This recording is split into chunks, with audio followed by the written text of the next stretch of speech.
Bom, esse é o vídeo que explica o desenvolvimento da atividade 4, referente à aula 11, da disciplina Técnicas de Programação.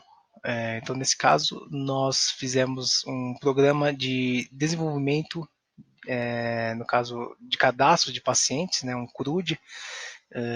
Nós utilizamos uma base que já tinha sido previamente construída, mas nós adicionamos as funcionalidades requisitadas aqui nessa lista, né? Então, vamos ao código. Primeiro nós construímos a classe paciente com a adição do campo CPF. Né? Nós podemos notar aqui que o campo CPF ele foi inserido de modo a utilizar uma formatação específica, né? Nesse caso aqui os pontos que separam os números, né? O traço. A mesma coisa com o campo nascimento, nós utilizamos as duas barras para separar então dia, mês e ano. Em seguida nós construímos então a classe Conecta, que faz a conexão com o banco de dados. A base também foi aproveitada de outros exercícios, no caso a única mudança mesmo, o nome da base de dados, né, para esse exercício da aula 11 especificamente. Construímos também a lógica, que faz então toda a parte de conectar com o banco de dados, né, para executar as funções do CRUD, que é de criar um novo usuário, de alterar, de excluir ou de consultar dados.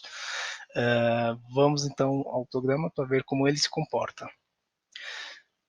No caso, o programa, ao ser aberto, ele automaticamente carrega a tabela, né, dos dados que já foram cadastrados. Então eu posso ter a opção de cadastrar um novo usuário. Vamos lá.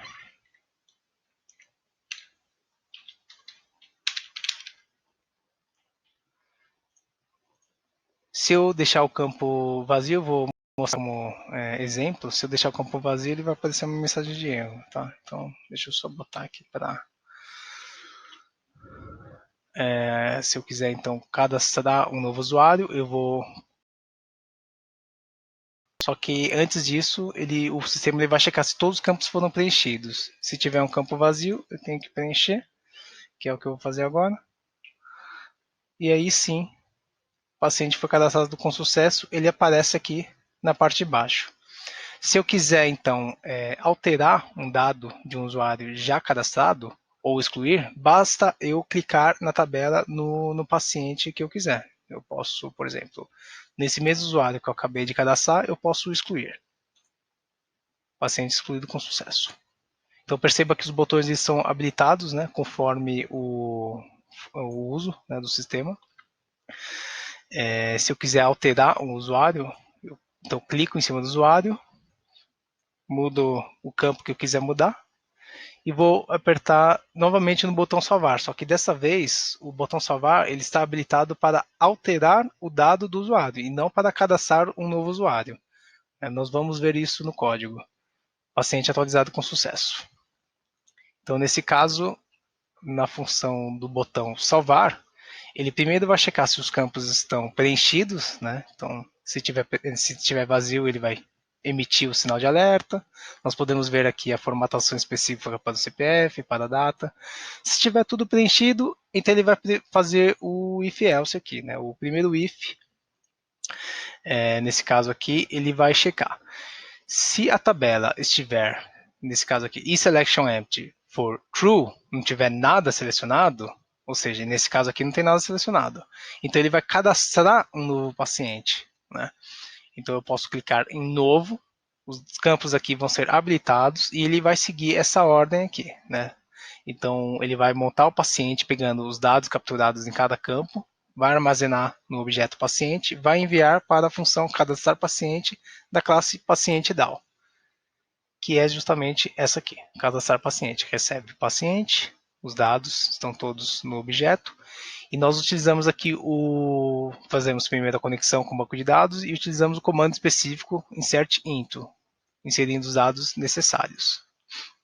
Depois de passar por todo esse processo, nós recebemos o retorno aqui, no caso a resposta positiva, se for ok, ele retorna emitindo o alerta paciente cadastrado com sucesso.